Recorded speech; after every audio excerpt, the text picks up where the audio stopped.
So I think like any relationship, right? I think communication is a big piece of it, and I think what's really plagued the C-suite to date around security is an inability to really communicate and articulate around risk, around priorities, etc. Security has typically been a very technical field where the activities are described in very technical terms. What I'm optimistic about is 2020 organizations really focusing on risk, focusing on the business and outcomes, and communicating across the C-suite in that level.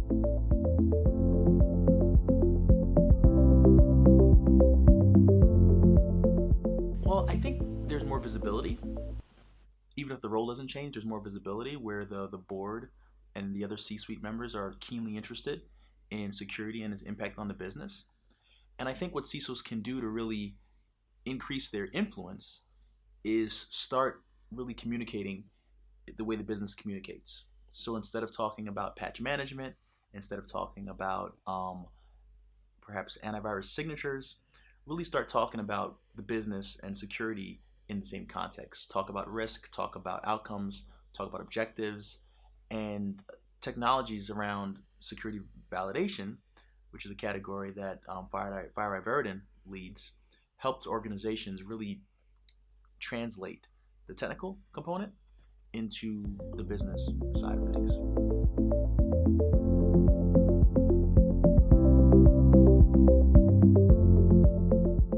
So what FireEye is doing is, maybe I'll share a quick anecdote that a customer said to us. They said before using the product that they always had a false sense of security.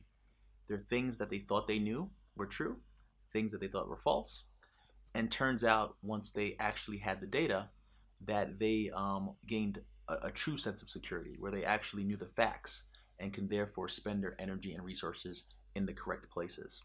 So that's really the big shift.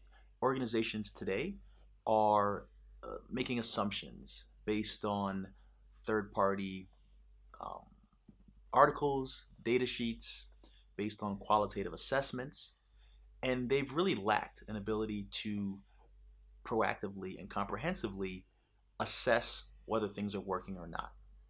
One stat that I will share is that Verodin, we publish an annual report on security effectiveness, which really documents our findings as we're working with customers and in an anonymized way. And one stat that jumped out to me is that 80% of security products are actually deployed in their default factory settings, meaning that no one has actually taken the time to tune the product to the environment, add appropriate modifications or integrations, etc.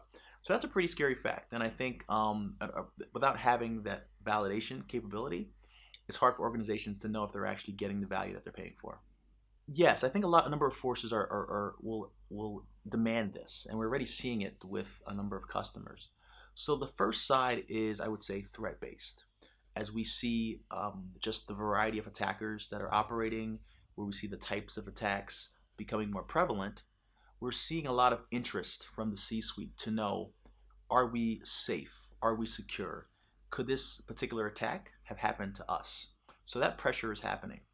The other pressure that we see taking place is on the financial side. So many organizations, particularly in growing sectors and resource-rich sectors, but even across the board, are spending a lot of money on security. But when the head of finance asks them a simple question, are we getting what we're paying for? How do we know what we bought last year is actually giving us results? They're really struggling to answer that. So 2020 is really the year where these forces come together, and CISOs spend more time automating how they assess their security effectiveness and leveraging that in responses to both of these parties.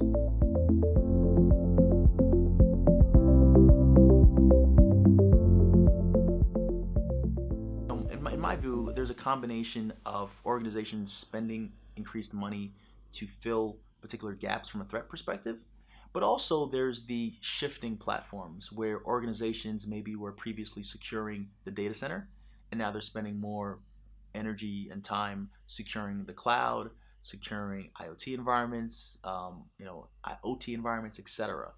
So I think there's absolutely high growth in certain sectors as funding shifts from legacy sectors, but also top line growth as organizations are appear to be willing to spend more to reduce the risk.